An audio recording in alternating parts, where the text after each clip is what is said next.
Le joli mot du jour. Aujourd'hui, glabelle. J'ai bien dit glabelle, et non gabelle. Ce mot qui doit sans doute vous rappeler vos cours d'histoire du collège. Vous savez la gabelle, et non pas la gamelle.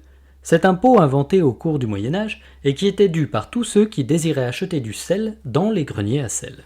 En somme, c'était l'ancêtre de la TVA d'aujourd'hui. Parenthèse refermée, ce n'est pas la gabelle qui nous intéresse présentement, mais la glabelle, bien que ce mot ne manque pas de sel, vous allez le voir. Aujourd'hui, chers auditeurs, je vais vous apprendre peut-être une définition au poil.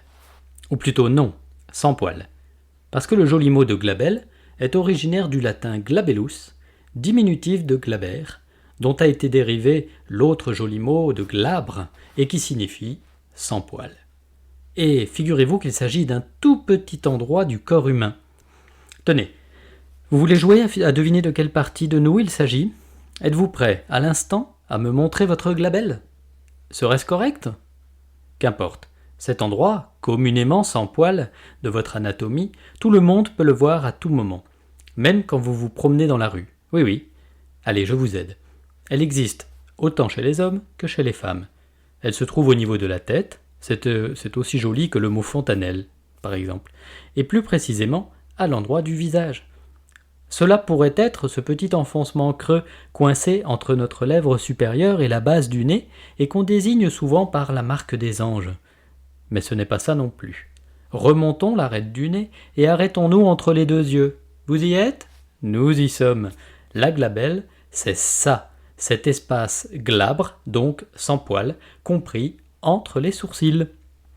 En anatomie, les spécialistes diront qu'il s'agit de l'éminence médiane de l'os frontal entre les arcades sourcilières. Si vous regardez autour de vous, hormis chez Emmanuel Chin, Anthony Davis, Eric Cantona ou la star féminine d'Instagram Sofia Hadjipantelli, peu de monde n'affiche de poils à cet endroit.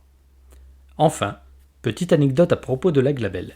Lorsqu'elle est touchée, par exemple du bout du doigt, elle entraîne la fermeture des yeux dans le cadre d'un réflexe appelé réflexe glabellaire.